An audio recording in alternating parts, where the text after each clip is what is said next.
Yeah.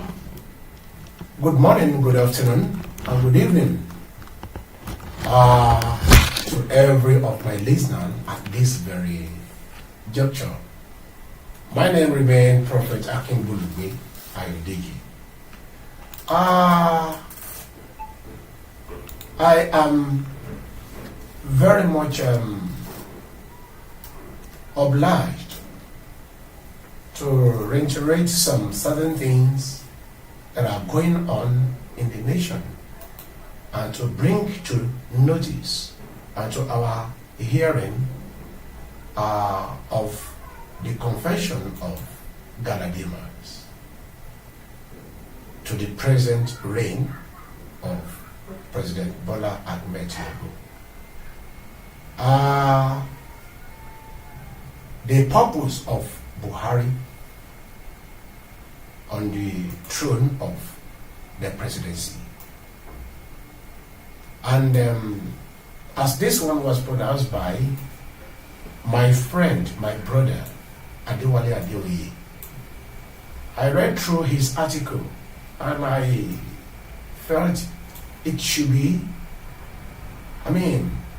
pronounced to the hearing of all Yoruba indigents and other ethnicities who may be interested to know what is happening and transpiring in the Nigeria governance, political system, and ethnicities.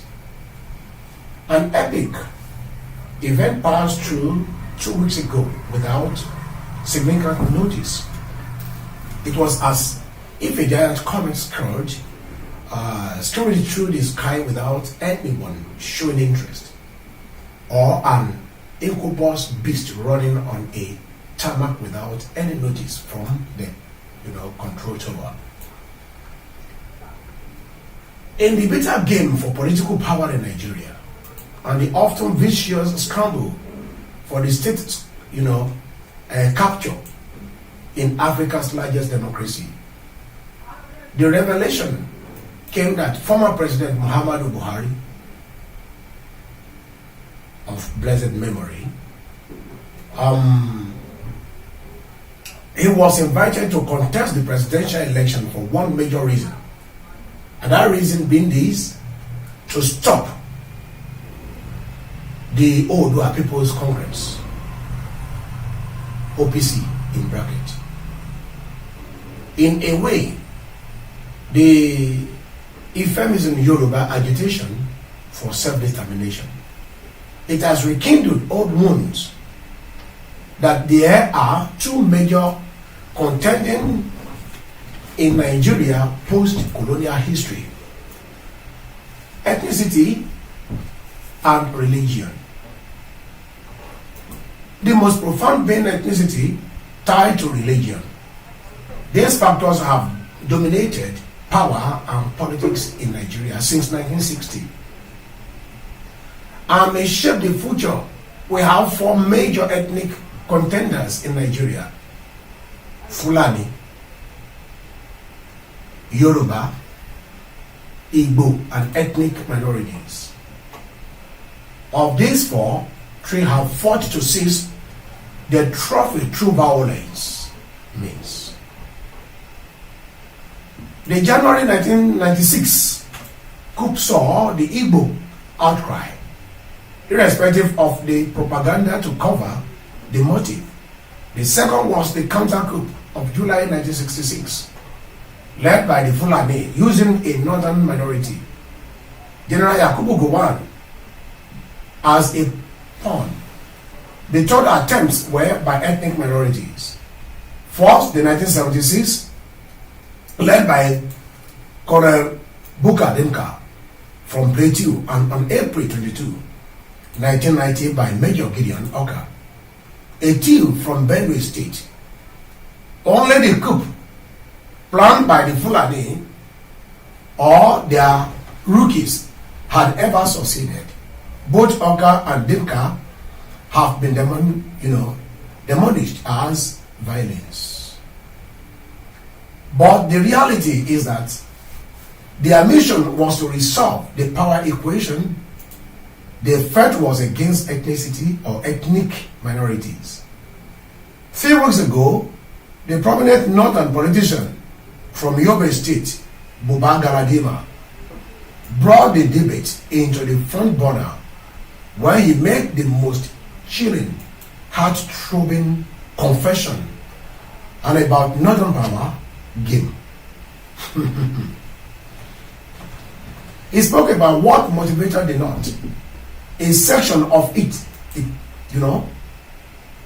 powerful but small, to look out for late Nigerian leader Muhammadu Buhari to contest the presidential election, the last of which he won in 2015, was to promote Fulani interest in Ilorin and put an end to Oodua People's Congress, OPC.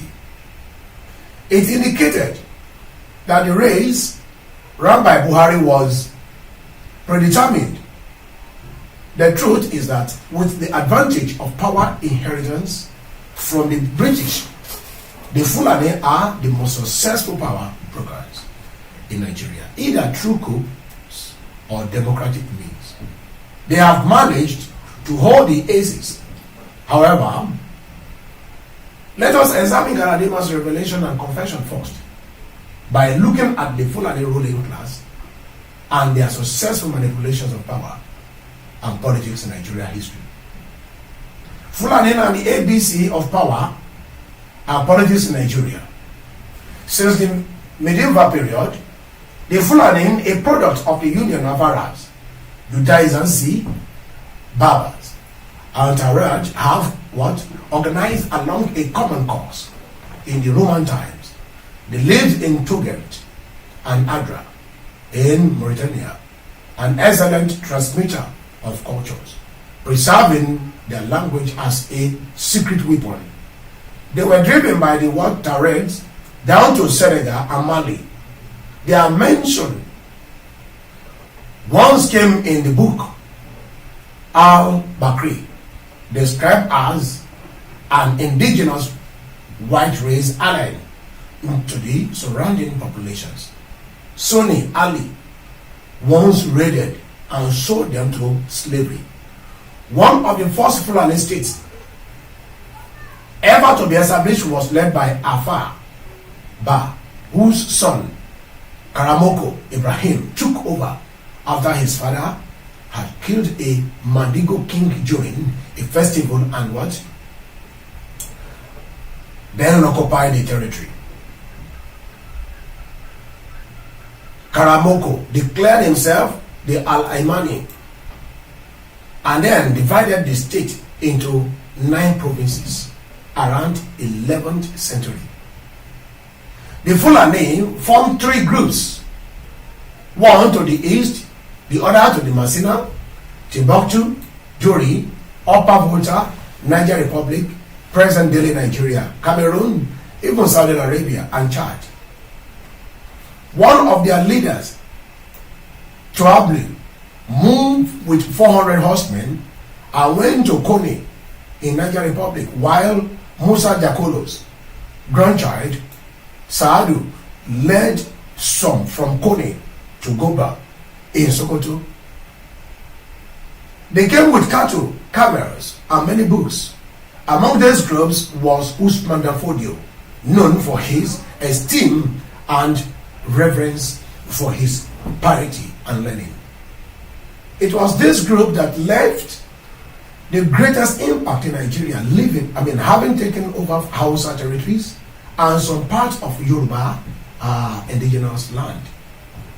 Galadima's confession and revelation has told us again what we should have known, that the Fulani's uprising led by Usman Danfodio today continues to have great impact on Nigeria and Nigerians and Nigerian political economy, including all elections since the 1950s. The intelligence and prowess of the Fulani ruling class should not be in doubt. So also is their prowess to organize beyond the capacity of their numerical strength. Though found in more than 10 countries, the Fulani have no country of their own, even with their population of some 20 million people across Africa. Please listen to me. This is very, very cogent. As it is of there in Nigeria, is the last hope that must never be allowed to slip away. Perhaps, by all means necessary, it is the only country they can own and control. A sociologist described the Fulani as having an innate sense of what is decorous and proper, polite and respectful to their seniors, capable of great fortitude of bearing tremendous pain or affliction without showing feelings. Reticent in their affairs, having a deep sense of shame. If unjustly humiliated, Fulani is prone never to forget such instances of the superior intelligence of the average Fulani. There can be no doubt, but their character in general will appear to retard their advancement. Let us examine the 8 years of Buhari in the context of this debate. In this logic, the building of railway from Nigeria to Niger Republic should be appreciated, never in the national interest. Buhari, democracy and ethnic policies and politics. On the question of power and politics in Nigeria, for me, Galadima's revelation and confession was the biggest story since 1999. He made what himself described as revelation, but to us is a confession on national TV while speaking on the death of the former president. Galadima repeated the same in an interview with Vanguard newspaper. He said himself, Alhaji Wadanas, Professor Yadudu, Basha, Alhatu, Alhaji Yaya Sule, Hammer, and 34 others recruits. They recruited Buhari into politics.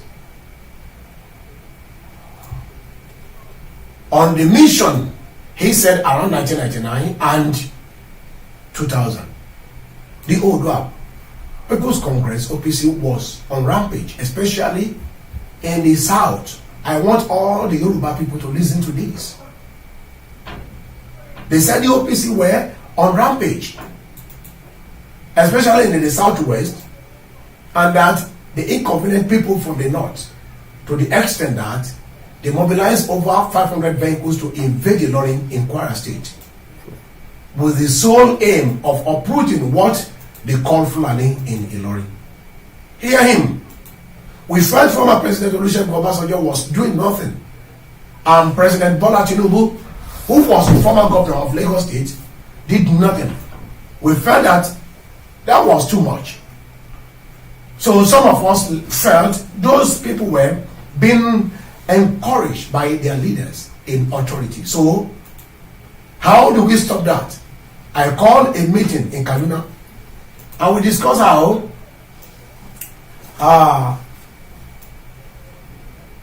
to save our people from the OPC, and I suggested we remove the government either through the ballot box or the barrel of a gun. And they said it was impossible to remove General Obasanjo. That was how Buhari came to our mind. When he was approached, he had unkind words for politicians, but since he didn't say he was not doing it, we persuaded him, and we achieved our first purpose of putting a brake on OPC and what they were doing. You can see this confession, and you were saying Nigeria is one. I am just let's go on. He said immediately after Buhari joined partisan politics, we had a very big outing in Daura, And that Obasanjo government was shaken. And it was checkmated by the what? By the OPC. For the reason we achieved our first purpose.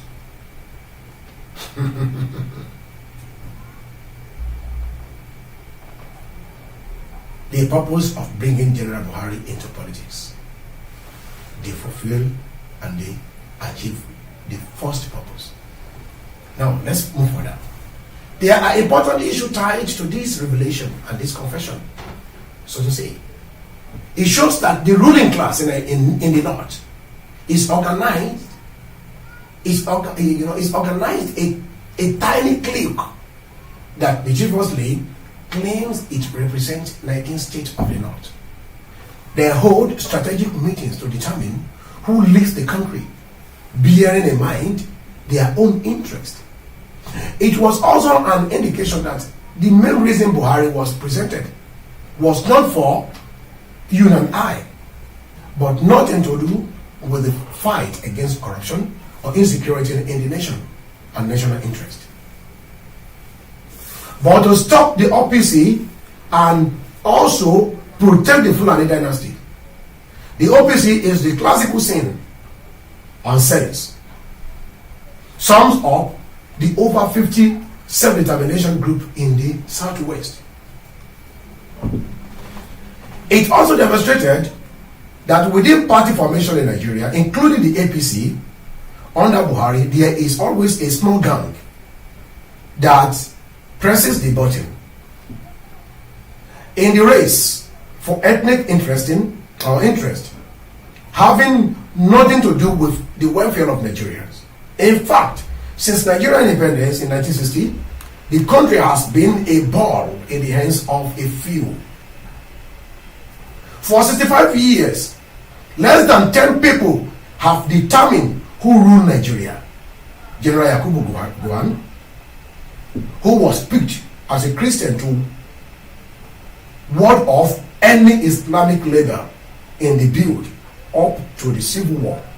General Muhammadu Buhari, Olusegun Obasanjo, Ibrahim Babangida, Sani Abacha, Theophilus Danjuma, and Murtala Muhammad be behind them. In my opinion, is the Fulani oligarchy, the gang. They either choose the president of Nigeria or step forward to seize the baton. Since 1966, Shehu Shagari, 1979 to 1983, President Obasanjo, 1976 to 1979, 1999 to 2007, President Musa Yar'Adua, 2007 to 2009, and President Goodluck Jonathan, 2011 to 2015. It suggested the reason behind the choice of Obasanjo in 1990 to stop the Yoruba agitation for sovereignty, even in more determined manner, with the emergence of various Yoruba separatist groups. What was Obasanjo's response? He clamped down on the OPC, declared Gani Adams wanted, dead or alive, and incarcerated Dr. Frederick Fashion. In the case of Jonathan, his emergence may not be unconnected with the need to stop Niger Delta agitation.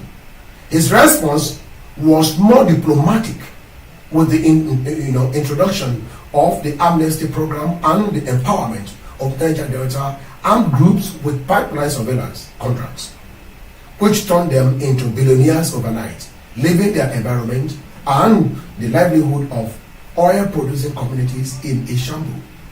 Years after, the national question remained unresolved, but even getting worse. The ethnic power gained by a tiny cabal to sustain a fascist state, maintain a centralized state structure, and crush attempts at decentralization may also explain the reason for the various military coups. Anyone in doubt of the classic ethnic character of the various groups should read Justice for Sale, one of the best widows Windows to Understanding Power Play in Nigeria under the Military, written by Major Debo Bashorun, who nearly blew himself up in defiance of his oppressors and was compelled to escape from the country. Ironically, and for the first time, it seems there was no uniformity of position among the Musketeers in the 2023. And in the election of that year, paving the way for the look like the emergence of an independence candidate. At least majority of the members of the generals did not support him, while the most dominant Fulani ruling class in Buhari's government opposed him. That is President Bola Ahmed Tinubu. But only time will tell how independent he is. Now, from global capitalism, but from the tiny Fulani clique that holds Nigeria family on their palms. Maybe events in the next few months or years will tell. Stopping OPC as Buhari maximum agenda. With Galadima's confession and revelation, it is clear that no president or head of state emerged in Nigeria without a hidden northern interest orchestrated by the few Galadimas made us to understand that the major reason behind the choice of Buhari was to stop the OPC, not to take care of the country, not to fight corruption, and not to do all other things that are, imminent. Therefore, Buhari's campaign slogan, hold on a bit, the slogan of anti-corruption, job creation and security was a ruse, a total ruse, a decoy. Undernet was a bigger agenda known only to a few in the party. Leaders of the Coalition Action Congress of Nigeria, ACN, All Nigerian People Congress, ANPP, and the All Progressive Grand Alliance, APGA, that produced Buhari were unaware of his intention and the plot within. They were mere cannon folders. The revelation was a classic proof that conflicting interests often dominate intra-class struggle for power and dominance among the Nigerian elite. The core note appears to be unambiguous about its ethnic core. Galadima, he confirmed that ethnic identity politics remains an integral part in the bitter scramble for control of the presidency in Nigeria. Even though, on the surface, Nigeria had a dummy display. Galadima's exposition suggests that the choice of former President Olusegun Obasanjo in 1999 was not unconnected with the need to have someone rapidly opposed to the mainstream age-long political agenda of the Yoruba people who for decades have clamored for a decentralized political system. We should not forget that between 1955 or 1995 and 1999, the OPC and some 45 other Yoruba self-determination groups represented a momentum force in the region. The campaign for Yoruba suffering took a dangerous turn when the OPC invaded the Nigerian Port Authority NPA Lagos with the aim of seizing the port at gunpoint. Earlier, Professor Adesegun Banjo had attempted to bring some 4,000 weapons to Nigeria before his arrest in Benin Republic. While security concern about OPC should have been viewed from the broad spectrum of the national question, from Galadima's own confession, the northern ruling class merely saw it as a threat to Fulani hegemony. The group did not look for who would unite Nigeria, heal wounds, and bring hope to the despairing population, but was rather looking for someone that would defend Fulani dominion. Thus, we had a president whose main focus was to save the Fulani hegemony. It is safe to believe that this primary agenda was responsible for the canon directive principles of state policies under President Buhari, including the choice of key strategic security position occupied by his kingsmen. It seems ab initio his people had a barometer that that read the political future, prompting them to work out defensive mechanisms not for the rest of us, but for the interest of their own ethnicity. It is now clear that Galadima and his group saw the stoppage of OPC as the maximum program in the year referred to by Galadima at that time. The drive for Yoruba self-determination long before people like Chief Sunday Igboho Adeyemo came to the scene was like a ravaging bull no one could stop, living in a fool's paradise.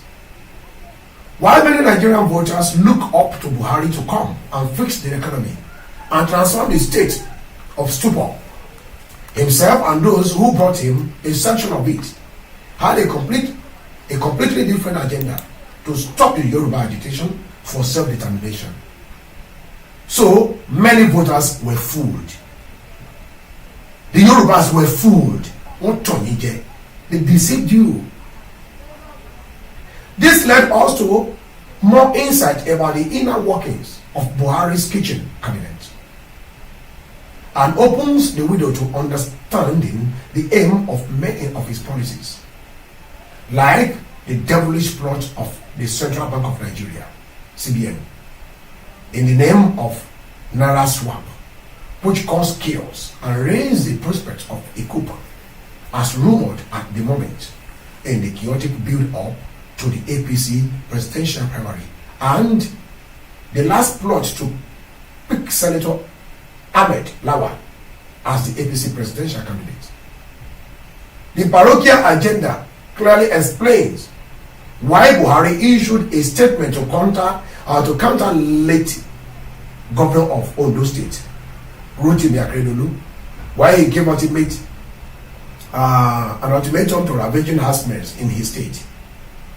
The funding of the Nigeria Marad, or Merad in Niger Republic, highway, the setting up of an all Fufude speaking federal government radio should be understood in this context.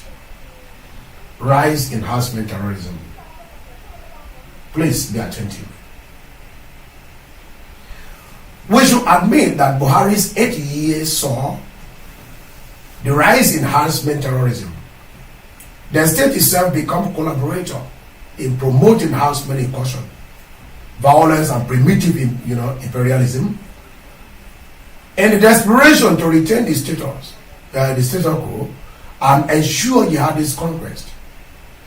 The armed men became lords, taking over indigenous territories and even renaming many captured communities. They became equal partners with the Buhari state, with Sheikh Gumi going into the bush to meet and dine with the bandits with the permission of Buhari. The reasons for the Kid Globe's treatment of terrorists is not clear and not clearer. In March 2022, 200 armed Fulani bandits entered the Kaduna airport tarmac and killed an official. No one was arrested. In the following months, they killed 10 soldiers. Few weeks later, they attacked a passenger train. 10 were killed and 168 missing. During the APC primary, there were reports that this same clique called for an emergency security meeting aimed at stopping the presidency and the presidential primary. after it emerged that Tinubu was coasting to victory. We should ask where the various herdsmen onslaughts in the south and middle belt pronounced under Buhari designed to provoke the indigenous people into premature war so that they could be crushed. Were the attacks on farmlands not planned to sustain a regime of starvation, employed as a weapon of pre-planned war against indigenous communities?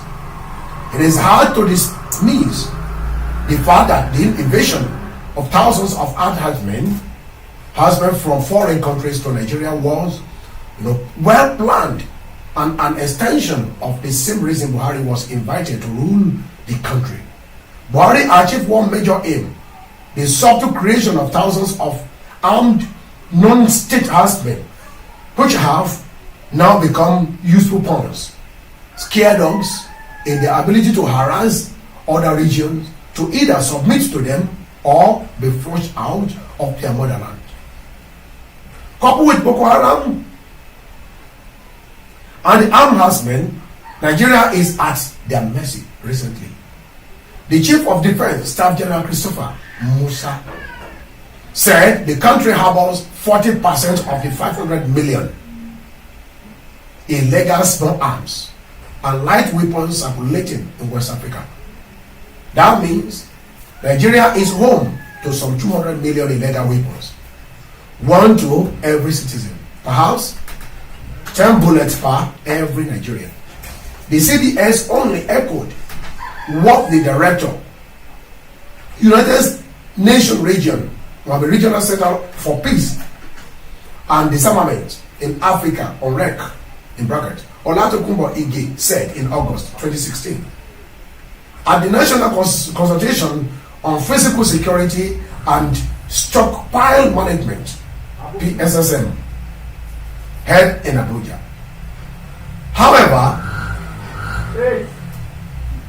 having lost power within the APC in 2023, in their failure to produce a successor, there appears the need to continue with the Buhari agenda of stopping the OPC. This should explain the exit of Malam Nuhu El-Rufai, Abubakar Malami from the APC, the realignment with Atiku Abubakar, and the current realignment of political interest in the name of National Coalition of Opposition Groups led by the same people who either rooted for Buhari in their first place or sought to replace him with the same temple in their hands from presidents or presidents. It is now clear that many people in the new coalition, African Democratic Congress, ADC, are oblivious of the expected hidden agenda of the same forces that brought Buhari to power. Please keep listening to me. Two visions in one presidency. Interestingly, Buhari had a vice president, Professor Yemi Osinbajo, in a political party which goals and aspirations, as Galadima exposed, differ and conflicts with each other. We can all see that both Buhari and Osinbajo had different agenda. One was clear about his ambition. The other, even though more educated, was fooled. So was the region he represented. It was also another indication that an ethnic caucus existed in Buhari's government that had designed the tactics and strategies to ensure the grand mission was accomplished for the 8 years that Buhari had sway. This was the reason why Buhari's obvious ill health was not a strong factor, since the inner caucus of one ethnic stock was very agile. Nigerians should thank Galadima for his confession and revelation. He has told us again that Nigeria is a poison territory soaked with ethnic rivalry. Once closed, now open in our very eyes. It comes to the point that Nigeria is not one country, but many countries, violently lumped together with far-reaching consequences are subject. Unfortunately, the political leaders are not ready to address the issue in a honest and dispassionate manner. It will mean sitting together to address the fears of all ethnic groups, including that of the Fulani, before it is too late. The late Chief Obafemi Awolowo saw this clearly more than any of his contemporaries. But his views were repressed. He was called a tribalist in his time. The 27 years of military rule had the illusion that unity could be enforced by decrees. It didn't work. Nigerian leaders persist in pushing aside critical issues of the national question. It is this neglect that led to the Nigerian Civil War, led to coup and counter-coups, and produced the current armed groups in the north and in the south. Today, the north and south are saturated with illicit weapons. Hausa armed groups rise against Fulani, while the middle belt is in a furnace. Benue alone has some 2 million people in IDP camps, representing about 30% of the entire population. But Nigerian lawmakers roll on their chair with glee. They fail to realize that there is little time left for Nigeria, a highly inflammable country that faces internal combustion unless the nationality question is resolved. No amount of reforms we do, except the pillars of the house are rebuilt.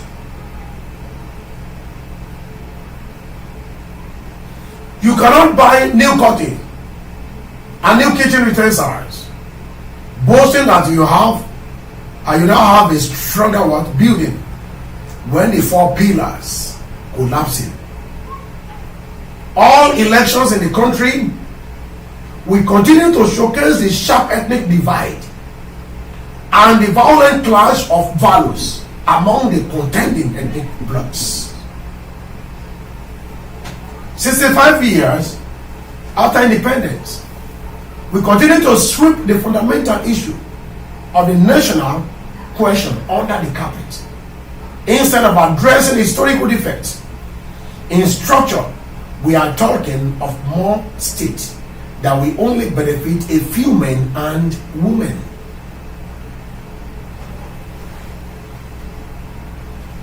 Those expected to make laws think more of their fat salary amidst growing mystery and unprecedented poverty across the land. But they don't want to speak the truth. They prefer lies that suit them. They don't want us to talk. But we will talk to the hearing of every one born on the land. More 10 states means more governors and more lawmakers. Every new state thinks first of Governor's Lodge, House of Assembly, and State Secretariat. None has ever taken hospitals and schools as a priority. The defective structure continues to force Nigerians to seek freedom, even in the war-torn countries, which many prefer to their places of birth. Instead of rising up to the occasion and address it, a particular bloc thinks the best strategy is to line up behind a presidential candidate that can defend and protect its own narrow interests without addressing the fears of others. But for how long will a house without foundation sustain its beautiful gardens and pretty nice upholsteries? When will Nigeria stop building a house for the rooftop? There are many more questions which many have to answer as far as Nigerian politics, life, ethnicity, living are concerned. Today we saw all these things as damages to human life, especially the indigenous ones. Those who were born in Nigeria. There is no way we can prove it. The government and the governance of the people are in the hands of the Fulanis because of the barrels of gun on their hands. I believe the question has to be what? To be answered by all. Living together is a chaotic situation. We are not one. Not one language. Not one ethnicity. Not one belief. And we say we are together. When one ethnic group comes in, they do it to suit themselves, leaving others astray. How long shall we continue to do this? There are many more questions we need to ask ourselves and answer as well. In order not to draw the veil over, I have to stop it here today and continue sometimes in the future by the grace of God. I greet all my Christian counterparts. That happy Sunday to you. And I pray that Almighty God will see us through and pave way for us to answer these questions. Are we through one? No. To me, that answer is clean. No is a capital answer. We are not one. And we can never be one. Because the thought of the Fulanis differs from my own thought as a Yoruba man. You as a Yoruba man that is cajoled and cheated along the line since the independence. Are we true independent? Not at all. Everyone wants to go there and eat national cake. National cake. National cake. National cake all the time. When is the question going to be answered by all? These are my intriguing questions. I pity the children yet unborn. If it could continue in this form. My people, more further by it will see me today. But I told me Warola. But Rafuni, I know Ludumari, you my payano. Or say, no, you just are you. Shall be a great week for you and I. In the name of Jesus. Thank you very much. If you have not been encountering these channels, Before now, it has come to be. Do subscribe, like and share all the infos that are coming in. Thank you very much. God bless you.